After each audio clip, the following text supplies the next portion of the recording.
నీతి లేదు, నిజాయితీ లేదు. అంతా కుళ్ళు, కుతంత్రం, మోసం, దగ.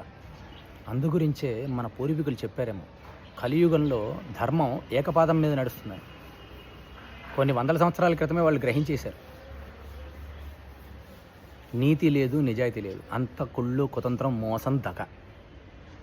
స్వార్థంతో కూడుకున్న ప్రేమలు, స్వార్థంతో కూడుకున్న ప్రేమలు, అవసరాల కోసం వాడుకునే బంధాలు.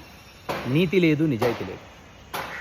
మనం ఒకరికి మంచి చేస్తే వాడు మనల్ని ఎలా పతనంలోకి నెట్టేయాలి, మన కింద ఎలా గోతి దొవ్వాలి, మనల్ని ఎలా నాశనం చేయాలి, మనల్ని ఎలా తొక్కాలి, ఇలా ఆలోచిస్తున్నారు. ఇంకెక్కడ నీతి, ఇంకెక్కడ నిజాయితీ, ఇంకెక్కడ ధర్మం? ధర్మం అనేదే లేదు. మంచి వాళ్ళు కూడా చెడ్డవాళ్ళుగా మారిపోతున్నారు. రోజు రోజుకి అధర్మం వెలయతాండవం చేస్తుంది. ఎంత వరస్ట్గా మారిపోతున్నారంటే, ఒక కుటుంబ వ్యవస్థ లేదు, ఒక వైవాహిక వ్యవస్థ లేదు, ఒక స్నేహం లేదు, ఏది లేదు. అంతా కుళ్ళు, కుతంత్రం, మోసం, దగ. నీతి లేదు, నిజాయితీ లేదు, మోరల్ వాల్యూస్ అనేది లేదు.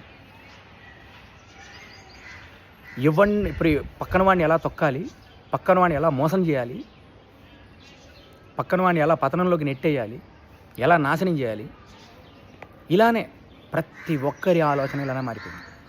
ఎంత దారుణం అండి.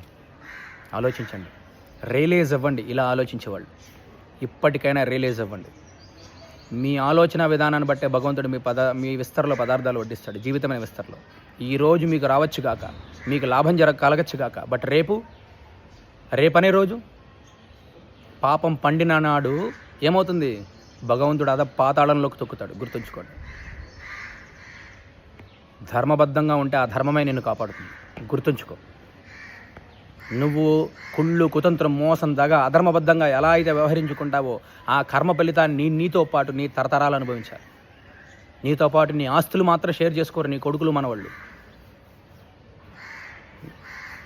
నీ నీతి, నిజాయితీ, నీ ధర్మం అవి కూడా షేర్ చేసుకుంటారు. నువ్వు చేసే మోసం, దగ, కుళ్ళు, కుతంత్రం, ఒకడిని పతనంలోకి నెట్టడం, ఒకడికి అన్యాయం చేయాలనుకోవడం, ఇవన్నీ కూడా నెక్స్ట్ తరాల వాళ్ళకి వస్తాయి.